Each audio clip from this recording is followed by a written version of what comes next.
কালো জাদু ও ডাকিনী চর্চার অভিযোগে ভারতে একজন মহিলা ও তার 10 মাসের সন্তানকে পুড়িয়ে হত্যার অভিযোগ উঠেছে।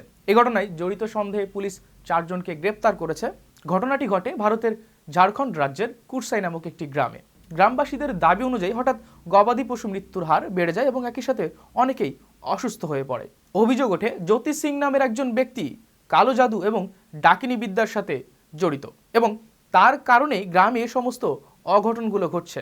এমন অভিযোগ ছড়িয়ে পড়লে গ্রামবাসীরা জ্যোতি সিং এর বাড়িতে হামলা করে এবং আগুন দেওয়া হয় তার বাড়িতে। জ্যোতি সিং মারাত্মকভাবে দগ্ধ হন এবং তার স্ত্রী ও 10 মাসের সন্তান আগুনে পুড়ে নিহত হয়। যদি আমরা বিশ্লেষণ করতে যাই, কুসংস্কারাচ্ছন্ন এই সমাজে এটি কি শুধু প্রথম ঘটনা ছিল?